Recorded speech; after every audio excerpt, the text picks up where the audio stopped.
My name is Amy. It was about a week ago that my nearly 80-year-old father-in-law collapsed. Since my father-in-law was the president of a major corporation, the employees panicked for a while. As I lived with my father-in-law, I informed my husband, who was living separately, about his collapse. However, my husband simply said, "Oh, I see." Without much surprise. The funeral was conducted on a grand scale, as a corporate funeral. And when the funeral was over, my husband showed up at my parents-in-law house with his mistress. It was the first time to meet his mistress, a flashy dressed woman who roamed around the house as if she was inspecting it. Wow, impressive. Must be from a conglomerate company. There are a lot of expensive things here, huh? Yeah, indeed. So, all of this stuff will become John's, right? John is my husband. Born into a wealthy family, he has never faced financial difficulties. Therefore, he used money to make friends, and this mistress is probably after his money as well. My husband has never worked in his life, no matter how much my father-in-law urged him to work. I have plenty of money. No need for me to toil away. That's what he said, and he did nothing.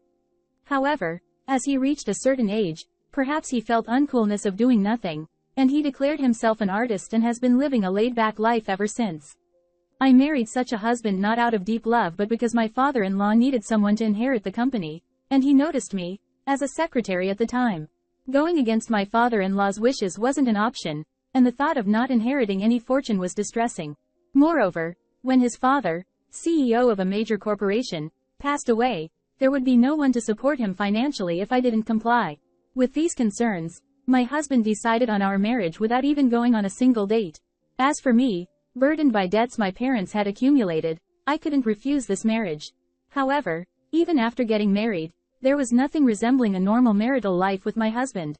Instead, I delved into work as my father-in-law's successor.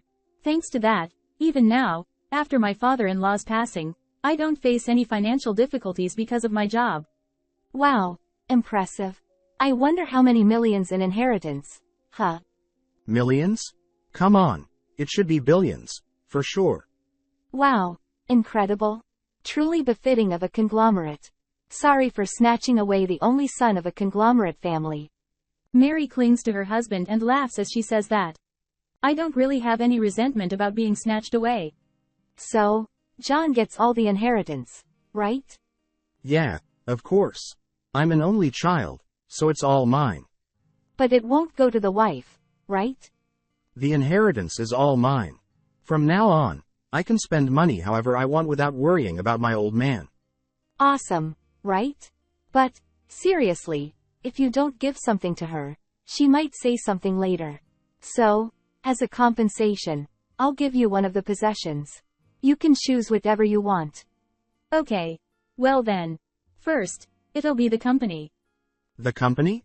Oh, there was something like that. We don't need such a thing. We won't work, right? Well, whatever. The company is yours. That's good. Well then, aside from that, how about giving me the wristwatch your father used to wear? A wristwatch? Is that all you want? There are so many more expensive things here, and you choose that? Because it's a keepsake, I prefer something his father used. Interesting. You're taking something like that from an old geezer? That's hilarious. Well, that's fine. It won't be worth much anyway. Oh, and by the way, since you're no longer of use, we should divorce, right? Divorce? Don't say you don't want to. I won't say anything. There was never anything like a married couple between us, right? That's right. You were always busy with work, and I was always feeling lonely. What was he feeling lonely about? He never worked and just left everything on me. How much my father-in-law worried about him catching such a woman. Well then, sign it. With this, we'll be strangers. Don't come asking me for money later. That's right. This wristwatch is a substitute for alimony. I see, I understand. But are you really okay with just that? Of course. It's obvious. We have such a big house, and there are so many possessions here.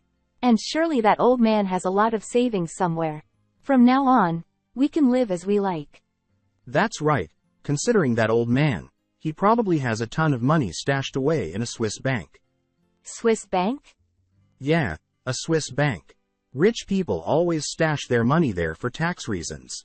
So, my old man must have stashed it there too. Seems like you don't know about those kinds of things. I see. I've never really thought about it. Too bad. If you had, you could have withdrawn the money and put it in your account when you found out my old man had died. You're a fool. I see. Definitely a fool. Hey, that car is probably worth quite a bit, right? The car? Oh yeah, my old man loved cars. That one is quite valuable. The two of them are into talking about how much this was and how much that was. As I listened, I recalled what my father-in-law had said. Hey, how long are you going to stay here? Hurry up and pack your stuff and get out. Oh, yes. Do you even have a place to go? You don't have to worry about her. Oh, no need to worry. I have already purchased a condominium. Wow, you've got it all figured out. But I bet it's like a rabbit hutch compared to this mansion. Yes, indeed. It's certainly no match for this mansion. With that, I smiled sweetly. I went back to a condominium I purchased near the company after leaving my parents-in-law's house. From now on, even if I work late, I won't have to go through any hardships. It's going to be much easier. I thought as I enjoyed my carefree days. Then, unexpectedly, I received a phone call. Hey there. How's the poor life? Who is this? It's Mary, John's wife. Oh, you've already got married? Of course. We're family now.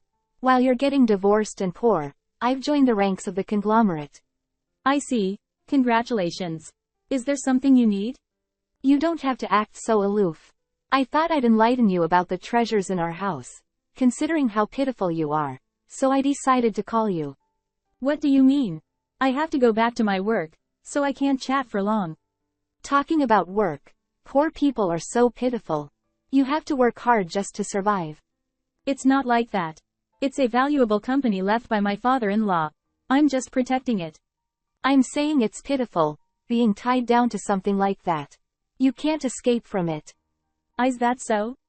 John told me, being tied down to such a company won't get you anywhere. John is an artist. He doesn't want to be bound by a company, and neither do I. I see. That's good to know. Huh? Why?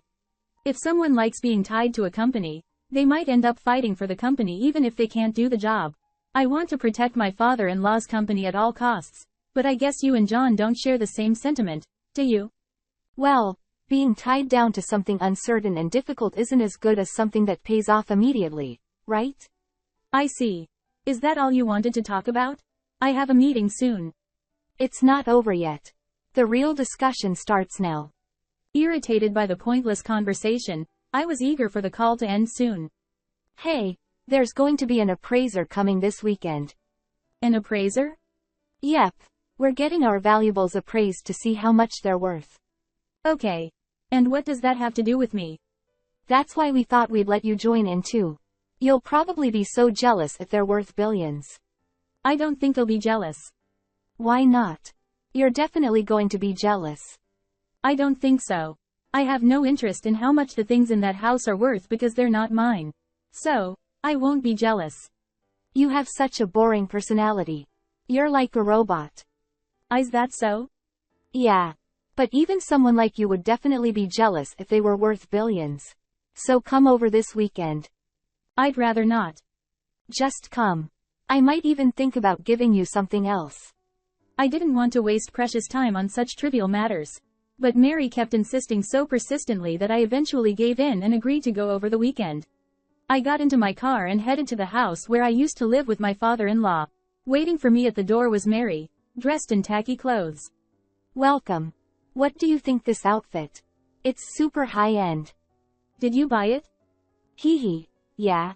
Being from a conglomerate, I got a dress like this. To me, it seemed odd for someone from a conglomerate to wear such cheap clothes, but apparently, Mary considered them high-end. As I entered, John was lounging on the sofa, swirling his wine glass. Ah, so you both wanted to show me your conglomerate game. I couldn't help feeling sorry for them. How's this lifestyle? We seem much wealthier than you were when you lived here, don't we? Maybe so. Exactly. You couldn't handle a relaxed life like this or drinking wine all day. Maybe not. But such matters were trivial. Despite thinking that, I glanced around the room where I used to live with my father-in-law, and I noticed a photo of my parents-in-laws, their shoulders leaning against each other. It was a photo I rarely saw when I lived here. I gently touched the photo, feeling its warmth. There's another thing I can take, remember? Huh? Well, it depends on what it is. What? Suddenly want something valuable? No, I want this photo. It's something my father-in-law cherished.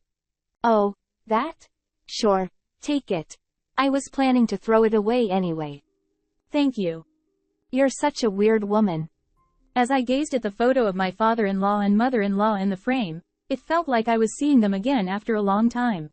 Mary went to answer the doorbell, and there stood the awaited appraiser. I've been waiting for you. Sorry for the delay. It's quite a splendid residence you have here. Oh yes. That's why we're going to have plenty to appraise today. There's a mountain of valuables in this house. I'm looking forward to it. Well then, let me get started. The appraiser walked around the house, examining everything, but he didn't stop at any of the items. Hey, Mr. Appraiser. You've been passing by all the valuables without even looking at them. Please appraise them properly. Which items are you referring to? What are you talking about? Aren't these vases and paintings valuable? No, madam. Everything in this house is counterfeit. Counterfeit? What does that mean? They're fake. So even if I were to put a price on them, they'd only be worth a few thousand yen. None of them are worth stopping for. No way. It's true. John. What's going on? That can't be. My father was a conglomerate. He had an eye for antiques. Are you saying he collected fakes? Seems to be the case. No, that's impossible. There must be at least one valuable item, right? I hate to say it, but these things happen. Wealthy people have their pride. You see. They buy items that amateurs can't discern, and decorate their homes with them. When we come to appraise after their passing, most of the items turn out to be worthless. So, these might be the case here. Oh no. What has he done? The two of them were clearly frustrated, but as I watched them, I couldn't help but suppress a smile, trying not to burst into laughter. Then, the appraiser's eyes fell on the watch on my wrist. This. Excuse me, miss. This seems to be a gentleman's timepiece. Yes, it's a memento from my father-in-law. May I take a look at it? Sure. I took it off from my wrist and handed it to the appraiser. He began to examine it carefully this time. I see. This is quite impressive. Is that so? Huh? How much is it? It's more than $2 million. It's more than $2 million. What's the hell of that? Though, everything in this house is cheap? Even if you say so. Give me back that watch. No, you can't. This is my father-in-law's memento. If it's a memento, you could have something else that's cheap. That's not possible. My father-in-law wore it every day, and that's why I wanted it. He used to wear this watch and work. I don't need to know about that. Hey, Mary. Stop it, it's embarrassing. Even if pots and paintings have no value, there's still a car, savings in the bank, and this house itself is of incredible value. Oh, you're right. Okay, it seems like the appraisal is over. I'm gonna go. Saying that, I took the picture with a frame and went outside. Then, the appraiser chased after Myrrh. Excuse me, madam. Yes? What is it? Could you show me the picture frame? Ah, sure, here you go. Taking the frame, the appraiser looked intently and nodded deeply. I knew it. This picture frame alone is worth $70,000. It seems that valuable items come to those who are not greedy. Please take care of it. With that said, he left. I never imagined that the picture frame would have such value. I put it away in my bag. Since that day, Mary and John seemed to ignore the counterfeits and tried to sell the car next. However, it seemed there was another pitfall, as once again, a call came from Mary. What's going on here? Even though I was working, that was the first thing she shouted. What's going on? What do you mean? It's about the car. The car? The car that old man left. Ah, he seemed to have a hobby of collecting cars. Even though he had so many, none of them can be sold. What's going on? Why can't they be sold? Are they broken or something? That's not it. They're all on their mortgage. Oh, I see. What the hell is going on? Even when we try to sell the house, it's mortgaged. What's happening? John says I should ask you because you were the one living with the old man. Well, maybe. The company was having financial difficulties, so he mortgaged them to borrow money. That's a possibility, right? What? I've never heard such a thing. Wait a minute. If the company is struggling, you inherited it, right? Yes. So, you'll have to pay off the debts, won't you? No, while I inherited the company, the debts were borrowed against my father-in-law's personal assets. If the company were to repay them, it would be repaying my father-in-law. What's that?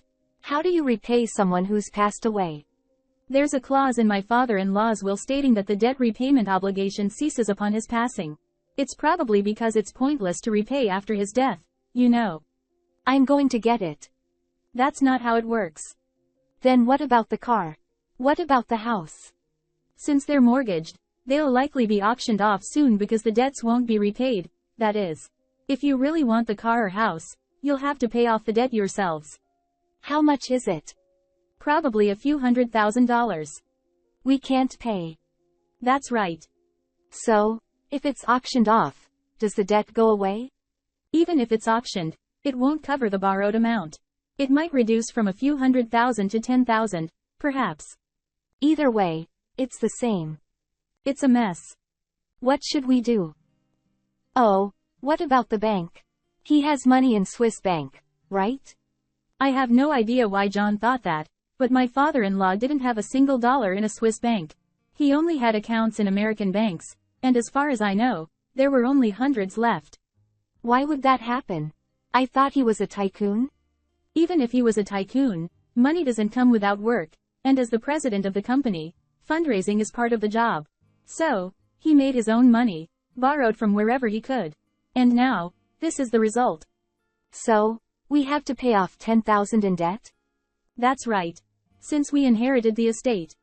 There's no estate. All the possessions were fake. The car and house are mortgaged, and there are no savings. Debt is also part of the estate, a negative one. We don't need that kind of thing. Even if you say that, the inheritance process is already done, right? You should have refused the inheritance when you had the chance, but you didn't, so. That's. Hey.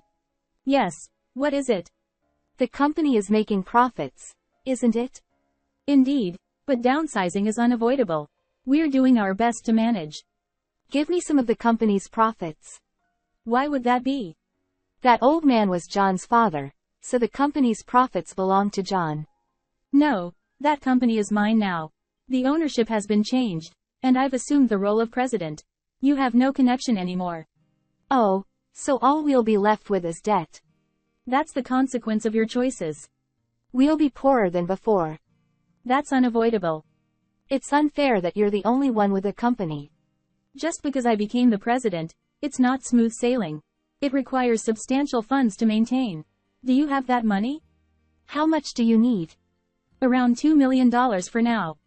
Then you'll be burdened with $2 million in debt, too. Well, you see, I have the wristwatch left by my father-in-law. I intend to use that to rebuild the company if needed. You're still unfair. By the way, that photo frame you called cheap is valued at $100,000. No way. But even so, if I can rebuild the company, I don't intend to sell either. Then give me the wristwatch. You already have a house, belongings, and a car. But they don't all turn into money. Mary and her husband thought they could live without financial worries, but in the end, they were burdened only with debt, leading to an even harder life of poverty than before. A year later, my ex-husband came to the company as he couldn't find another solution. Hey, lend me some money. Oh, long time no see. Please, I need you to lend me some money. Even if you ask for a loan, you don't have the ability to repay, Do you? I'm working now. If you're working, then you shouldn't need to borrow, right? But that's not enough. With debts of millions of dollars, it's impossible. You expect to borrow from here when you can't even repay your existing debts? That's clearly impossible. I'll somehow manage to repay. Don't say you'll do something you can't. Then hire me. Oh dear, aren't you already working? At your company, just pay me a high salary, say $10,000 a month, and that'll be enough. What nonsense. Someone who's never had a proper job asking for $1 million a month. Impossible. If you don't hire me, Mary will be mad at me. My current job is just a part-time gig with low pay. But since you used to be my wife, you'd pay me a high salary, right? I have no intention of turning the company into my personal asset. That's not feasible. I can't survive without it. Please, help me out. I'm begging you. We're divorced. Why should I help you? Don't say that. Please. The company should have been passed down to you. But you spent your time fooling around, and this is where it led. You should accept the consequences. This poverty is killing me. Well, isn't it nice to be with your beloved girlfriend? This isn't a joke. I can't help but see her as a demon now. I hate working. Why did it come to this? Your father was worried about you not working. He was concerned about how you'd manage. Really? But now, it seems like you might finally become decent. Why's that? Because if you don't work, you can't eat. Poverty is amazing after all. I hate it. But seriously, why did Dad keep buying those fake items? It's still a mystery to me. Ah, about that. Shall I reveal the secret? Huh? Do you know? Yeah. He was afraid you'd squander everything once he passed away since you started living with Mary. He thought you'd become even more foolish with such an amount of money. What? So, he spent 3 years making replicas. He sold all the genuine items. And the money went into the company, right? Partly. It was used when the company faced difficulties. Wait. So? The remaining money is in a Swiss bank under my name. You have it? Correct. So, you snatched the inheritance? No, it was a pre-mortem gift. I paid the taxes on it. And it's used for the company, so I don't waste it like you do. This is insane. I've been struggling so much. It was all for your sake. Why? Because you didn't work. And another foolish thing was choosing poverty by abandoning your wife for a mistress. Was my father aware of all this? Yeah. That's why the company was doing well. You're no longer a part of it though. What the hell? Well, now that you understand, will you leave? To your poor wife's place. Where the hell are you living now? Did you move from that mansion to another mansion after all? I have no desire to live in such a mansion. It's much better to live somewhere suitable for one person. Where are you living then? There. I pointed to the mansion visible from the window. Huh? Which one? That one. Are you kidding? Why can you live in a place like that? Because I'm the CEO. All of that? Of course. Why? I'm poor. Why do you get to have all the good stuff? Because I picked up what you abandoned. What did I abandon? This company. You said you didn't want to work, but if you had worked properly, this chair I'm sitting on now would have been yours. And you should have been living in that house. But you abandoned it all. All right, I get it. I get it. Then let's do this. What? Let's get remarried. I'll divorce Mary. That way, I'll be part of the conglomerate too. That's out of the question. Why not? You threw that away. Get along with Mary. I'll live happily in your place from now on. That's stupid. Give me back my privileges. I'm the rightful heir. You're annoying. I'll call the security guard. Keep living as a poor person. Your poor wife is waiting for you. Damn it. John was dragged away by the security guard, looking frustrated and angry. After that, John continued to live with Mary, who had turned into a demon. But whenever Mary spoke, she would say, "Hurry up and go to work. It's the debt left by your dad, so it's natural that you pay it." But I don't want to work. What do you mean you don't want to work? Stop fooling around. I'm an artist. I can't do some cheap jobs around here. Pretending to be an unsuccessful artist is enough. If you call yourself an artist, then create something that actually makes money. It's because of you that I became poor. If I hadn't married you, I wouldn't be living like this. Every day, John is pushed to work, but having never worked before, John struggles even with part-time jobs and gets shouted at by his senior student colleagues. He gets yelled at work and at home. One day, Amy couldn't take it anymore and left the house, fed up with this life. John became alone and tried to repay the debt on his own, but no matter how hard he tried, he couldn't repay such a large amount. Eventually, he chose the path of bankruptcy and ended up falling into homelessness. On the other hand, as for me, the company is doing well, and I'm enjoying an elegant lifestyle. My father-in-law's watch on my wrist ticks still now, pointing towards my bright future. After my husband's passing, the right to inherit his estate belongs to my daughter and me, which means my brother-in-law Robert has no claim to it. However, Robert seemed oblivious to this common understanding. Both Samantha and I have finished preparing to move. We just need to move our stuff in. We agreed to sell our house because we heard you were giving us your late husband's house. Isn't that a different story? Her words were punctuated by a loud shriek. As a result, Mia, who was inside the house, must have noticed the situation at the front door. I couldn't involve my daughter in this any further. Moreover, I wanted to avoid any further conflict with my late husband's family. And above all, there were our own family matters to consider. As I pondered, Mia had already reached the entrance. Upon seeing Mia's face, did Robert think he had found someone to manipulate? With a pleased expression, he began to melodramatically discuss their unfortunate circumstances and how they might be saved. Initially skeptical, Mia's face gradually paled. Finally, she spoke. Do you not know, Uncle? I intervened, silencing Mia as she attempted to say more. I didn't want to escalate matters any further. Besides, it was clear that explaining anything to them would fall on deaf ears. Understood. Feel free to use it as you please.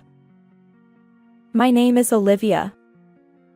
I am 44 years old and work at a medium-sized travel agency. Despite being married and having a daughter, I juggle work and homemaking responsibilities. My husband, who is the same age as me, is incredibly gentle and calm. He never gets angry or causes a fuss. In fact, he's so caring that he readily extends a helping hand to anyone in need, often putting others before himself. I've admired this selfless quality since we were dating. I met my husband over 20 years ago at a mixer. Initially, I had reservations about attending such an event, assuming it would be filled with superficial, self-centered people. However, a friend dragged me along, and I reluctantly went, putting minimal effort into my appearance. My plan was to sit quietly in a corner, focusing solely on eating. But then I noticed a man. He was busy serving salad and tending to intoxicated guests. His considerate actions caught my attention, and I felt an instant connection. Despite not usually showing interest in the opposite sex, I mustered the courage to strike up a conversation. To my surprise, we hit it off. He willingly exchanged contact information, and we arranged to meet again. Even during that brief mixer, his kindness shone through. When we met afterward, he remained just as genuine as my initial impression. Thanks to the encouragement from those around us, we eventually got engaged and happily tied the knot. Unlike the typical cautionary tales, my husband didn't transform into a mean-spirited man after marriage. Instead, our life together has been remarkably peaceful. My husband and I soon welcomed our daughter, Mia, into the world. She was the most adorable child, born from our deep love. My husband, too, was elated by our firstborn. His usual friendly smile grew even brighter, and he seemed almost ready to dance with joy. Since I returned to work relatively quickly, we shared household chores and parenting responsibilities. We respected each other's roles, and our parenting journey progressed smoothly. Marriage and raising a child are both challenging endeavors. However, my husband's kindness repeatedly saved me. Thanks to him, we have enjoyed peaceful days as a family of 3 since Mia's birth. Even our adorable daughter, Mia, has turned 20 this year. Perhaps I'm a doting parent, but I believe Mia has grown into a kind-hearted woman, much like her father. She treats her classmates in middle and high school equally, impresses her teachers, and even strikes up conversations with elderly people she encounters on the street. Her excessive kindness, reminiscent of her father, does worry me at times. However, so far, she has navigated life without any major issues and continues attending university. Although Mia still commutes from home to university, I know that in a few more years, she'll be ready to stand on her own. I assumed our life would continue as usual, just the 2 of us, after her coming-of-age ceremony went smoothly. But then, at the end of January, a significant event shook our family. "Hey! Honey! What's wrong?" My husband collapsed suddenly at the front door just before leaving for work. I had sensed that he wasn't feeling well today, but I never expected it to be this serious. He had mentioned feeling slightly short of breath earlier, but otherwise, he seemed like his usual self. I was in the midst of preparing breakfast as usual, getting ready for work. In my confusion, I quickly called an ambulance and accompanied him to the hospital. They diagnosed him with a heart attack. Why? How could this happen? Honey. My words were a jumble, and I might have even screamed. Mia, who had been away overnight, rushed over, breathless. Dad. In the cold hospital corridor, Mia and I sat on a sofa, desperately praying for my husband's safety. The doctors did their best, but unfortunately, he peacefully passed away, leaving us behind. When the doctor emerged from the treatment room with a somber expression, I felt overwhelming despair. "Don't leave us." Mia continued to stroke my back as I sobbed in the hospital room. Her warm touch thawed my frozen spine. Mom. I'm here for you. Her voice is as gentle as her late father's. Even as an adult, I always thought of my child as forever my child. However, witnessing her comforting gestures, even when she must be grieving herself, made me realize how much my daughter has grown. Perhaps Mia's unwavering support played a role in helping me transition my feelings, even if just a little. Thanks to Mia, I managed to arrange the funeral smoothly. During the funeral, I received words of comfort and sympathy from my husband's relatives. Grateful for each one, I continued with the farewell ceremony. Although it was emotionally challenging, Mia and the support of those around me helped me get through it. Not only Mia and my husband's relatives, but my own parents also expressed concern during the difficult funeral. They suggested that I temporarily return to their home for care and comfort. While it might seem unconventional to say this in such circumstances, considering my emotional state, they believed it would bring peace of mind to both Mia and me. However, having been married and away from my parents' home for over 20 years, I needed a little more time to think. So, I declined their proposal, and just like that, I found myself in the position of a widow. The term a widow sometimes carries an image of financial instability. However, as a full-time employee, I had some financial security. Mia's excellent academic performance also meant her university tuition was partially waived, which was a relief. Yet, after the turmoil settled, a new concern arose when we dealt with the estate and other posthumous matters. It was a problem that clashed with our tasks, and for the first time, I sighed at the memory of my late husband. What does the future hold for us? The shock was immense because I deeply loved my husband. Still, I knew Mia and those around us were firmly on my side. I resolved to face this issue head-on and consider our path forward. With that determination, approximately 2 months have passed since that day. Suddenly, without any warning, a car came to a halt in front of our house. It happened to be my day off from work, so I was surprised and stepped out onto the doorstep. The car was dirty and had visible scratches, and I recognized the license plate. It had been forcefully parked sideways near the garage in our yard. The impact had even chipped some bricks from the flower bed I was tending. Clearly, the driver had entered at quite a speed, maneuvering into the spot. "Robert, what on earth brings you here?" Robert, my late husband's younger brother, had arrived unexpectedly without any prior notice. His long, weathered blonde hair seemed even more faded than during the funeral.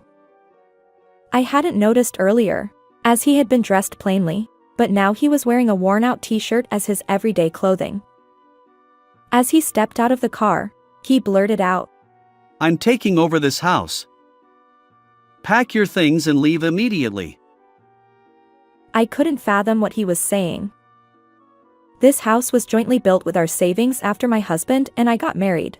It wasn't Robert's family home. Moreover, Robert had never lived here, having been independent when I married. Except for family events, we rarely interacted with each other. Additionally, due to my husband's passing, the inheritance rights didn't extend to Robert, given my daughter and me. However, common sense seemed to elude Robert entirely. Mia is his daughter, so it's fine. I, as his biological brother, have a rightful claim over this house, even more so than you, who are not blood related to him. Robert proceeded to explain his current situation. Apparently, he was burdened with excessive debt and had to sell his own home. He claimed that, as the brother, he should rightfully inherit a portion of his late brother's estate. At that moment, I recalled something. Robert had a penchant for gambling, a fact that my gentle husband had expressed concern about Robert seeking assistance from the family. During the funeral, I was too distraught to pay attention, but now it all came back to me. There was an incident during a family gathering at our in-laws' house. It was the day after a family event at my in-laws, where only my husband had returned. Amidst the gathering of relatives, it seems Robert shamelessly asked for money from not only his parents but also my husband, who is Robert's brother, and relatives. My husband, who typically refrains from speaking ill of others, surprised me by making such a statement. I remember feeling somewhat apprehensive about what kind of person Robert, the brother-in-law who could prompt my husband to say this, truly was. Robert's character was starkly different from my husband's warm-hearted and generous nature. Perhaps it stemmed from their upbringing. My husband, the eldest son, had been raised strictly, while Robert, who was frail as a child, hadn't faced much discipline or scolding.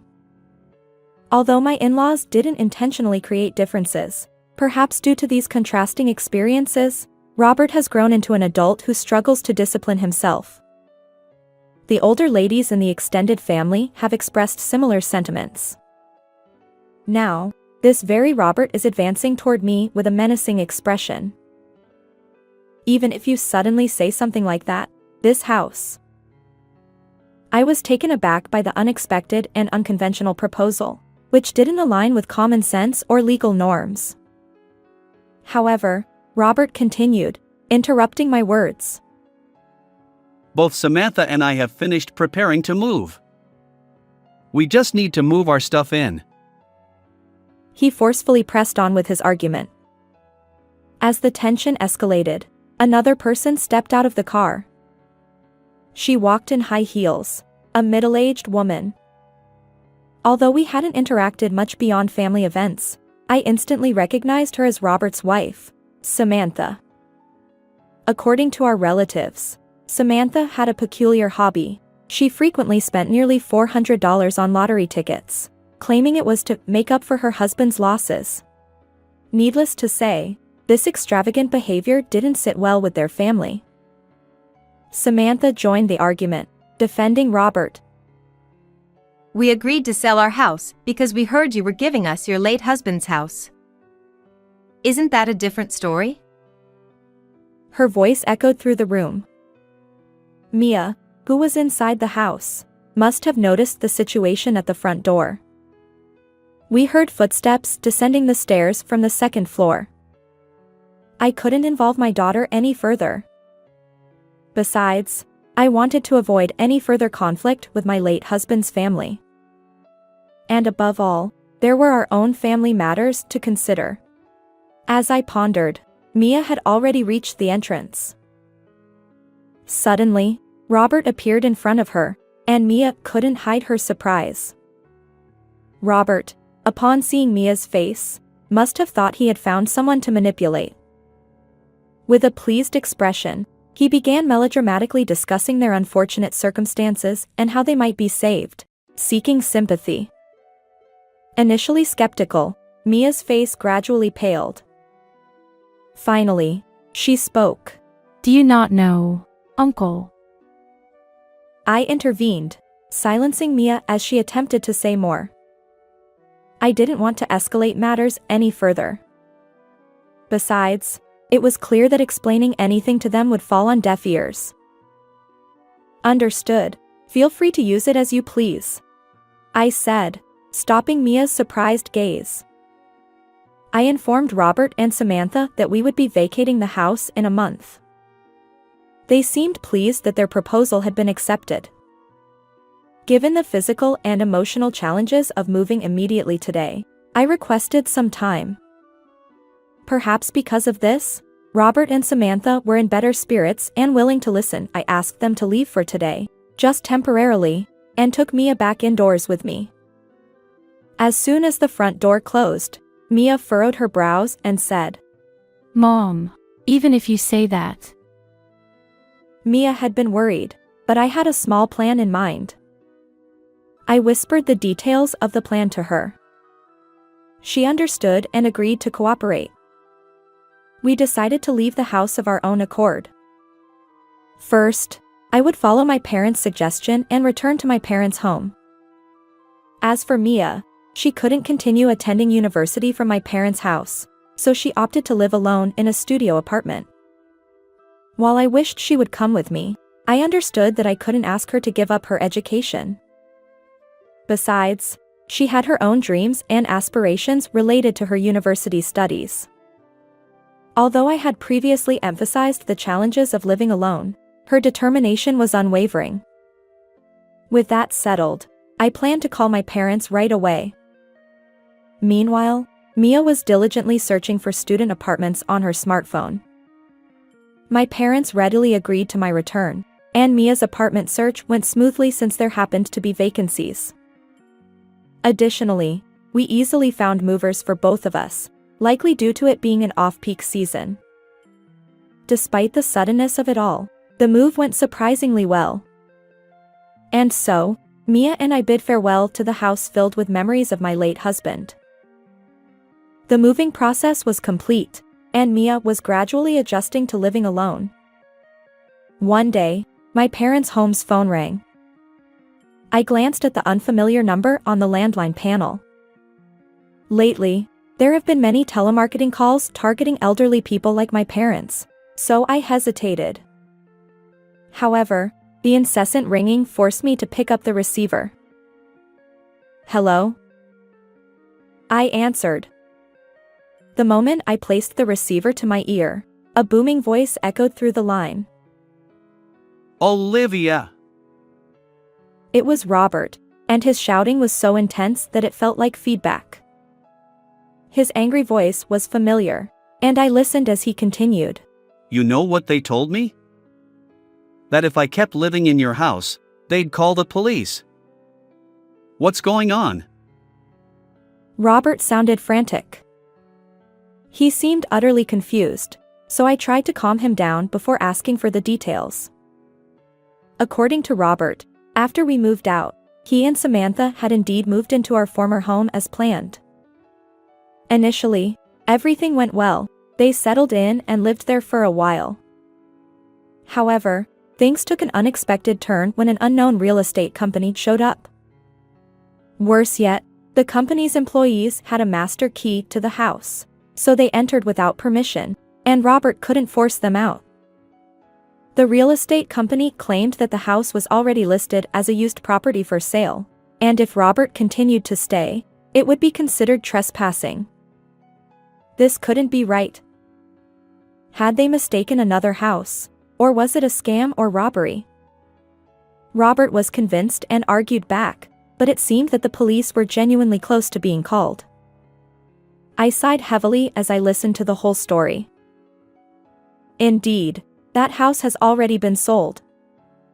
As the real estate company stated, it should now be listed as a used property for sale. Robert seemed stunned by my words, and I could hear Samantha's voice in the background, exclaiming her confusion. Robert shouted again. What are you talking about? I wasn't lying. Without a doubt, I had sold that house. Moreover, the transfer of ownership had already been completed just before Robert and Samantha visited. The issue that came to light after my husband's death was related to his own death. During the estate proceedings, I discovered this for the first time. While I knew that estates could sometimes include negative aspects, I never imagined it would directly affect us. Apparently, my husband had acted as a guarantor for a friend's debt. That friend had disappeared as soon as the guarantor section was filled out, leaving my husband responsible for repayment. We even found documents demanding payment from my husband's creditor. The circumstances surrounding why my late husband decided to assist his acquaintance remain unknown. Perhaps he trusted the person too easily and willingly signed, or maybe he was coerced into it. Given his kind-hearted nature, the former seems more likely, but the truth remains in darkness. What's certain is that his kindness and generosity worked against him. Furthermore, his silence about the matter likely stemmed from his desire not to worry our family. The amount demanded was substantial, certainly not something I could easily pay, despite my job and my daughter's relatively low tuition fees. When I consulted my parents, they responded, "Why not sell the house and come back? We're always ready to welcome you." My parents had previously encouraged me to return home after my husband's passing, and now they were suggesting it again. With one family member gone, our house felt too large for us. I became open to the idea of selling it. I couldn't remain in shock forever. Now that my daughter had grown up and become an adult, perhaps it was time to start anew. I agreed with my parents' proposal. As for Mia, whether she would accompany me or live independently remained undecided until the last moment. However, when Robert and Samantha visited, the house had already been sold. In other words, at that point, the house was no longer mine. That was the truth of the matter. I never heard any of that. I was trying to discuss the matter of the house's ownership at that time. I replied, interrupting their conversation. Robert and Samantha, oblivious to my words, continued to insist that the house rightfully belonged to them. Anticipating this outcome, I had already considered moving back to my parents' home and confirmed Mia's readiness for independent living. We left without further ado, leaving the house behind. This had been my small plan. Still, I couldn't help but think that if Robert and Samantha had taken the ownership transfer seriously and completed the necessary paperwork, they wouldn't be in this situation. Unfortunately, their carefree attitude, failing to even transfer the title, led to their abrupt eviction under the guise of legal proceedings. It seems they clung to the real estate company until the end, but eventually, they were truly reported to the police. Although they didn't acquire a criminal record, they were forcibly evicted. Robert and Samantha had already sold their own house, leaving them with no place to go. They sought refuge with Robert's parents and relatives, burdened by their belongings. However, their extended family knew all too well about Robert and Samantha's debt-ridden situation. They refused to accept a compulsive gambler into their homes, including their parents. Even though Robert and Samantha had apparently considered seeking help from me and Mia, they had no way of finding me, given their lack of knowledge about my parents' home. Additionally, they were unaware of Mia's university or her current residence. We were confident that we wouldn't be hounded by Robert and Samantha. They were no longer our concern. Robert and Samantha, left with no other options, seemed to spiral into despair. They poured their remaining funds into gambling and lottery tickets, only to suffer significant losses. Despite this, they were averse to the idea of living as homeless or relying on government assistance for a meager existence. Their desperation led them to even borrow from loan sharks, and they continued their cycle of gambling and lottery, seemingly undeterred. However, this time, their involvement with loan sharks left them with no room for evasion. During a meeting where my late husband's parents apologized for their initial misunderstanding, I learned that Robert and Samantha had fallen into this dire situation. Even his parents had no further information. They can't even trace their whereabouts, and lately, there's been no communication or even requests for money. When I think about it, their situation becomes somewhat apparent. The fact that my late husband's brother has fallen into such circumstances is heartbreaking. His parents' feelings must be even more intense. They regretted having indulged their younger son too much during his frail childhood. Moreover, the consequences of their elder son's generosity had now affected their grandchild. Despite it all, they sincerely apologized to me and Mia. They assured us that they would not assist Robert in the future. Initially, I felt uneasy about the role they played in this situation, but their genuine eyes convinced me that we could continue our relationship amicably. They prioritized Mia and me, handling the situation with care. Although my husband was no longer with us, Mia and I promised to visit my in-laws regularly. Mia, who loved both my parents and my late husband's parents, was thrilled about this arrangement. As for me, returning to my parents' home meant leaving my previous job. Unlike my daughter's university, which was still commutable, I was at an age where long commutes were no longer feasible. I decided to prioritize my well-being and avoid unnecessary stress. Despite my husband's passing and selling our house, my colleagues and superiors expressed concern about my work situation. However, I found a job in a similar field that allowed remote work. Currently, I rent a room in my parents' home and diligently work from there. Adjusting to working from home has its challenges, but I'm gradually getting used to this new lifestyle. Mia and I keep in touch regularly. Although she's feeling quite anxious about her new life, I believe my daughter will be fine. She's putting effort into managing household chores, studying, and working part-time, all while receiving guidance from friends who live alone. Learning from this experience, she has become more cautious about excessive kindness, recognizing that it can sometimes harm oneself. First, take care of yourself. Mom, you need to prioritize your own well-being. During her recent visit to my place, Mia shared these encouraging words. I felt both touched by my daughter's growth and reassured. Mia, with a bashful smile, added, Right now, my goal is to find someone wonderful, like you and Dad, to share my life with. Oh, you thought of me that way? Her words filled me with indescribable joy. We exchanged smiles, mother and daughter. Although I know I'll face more challenges ahead, I'm determined to live strongly with the help of Mia, my parents, and the people around me. I want to create a beautiful life, one that my late husband would be proud of. How did you find this story? If you enjoyed it, consider subscribing to our channel. Until next time.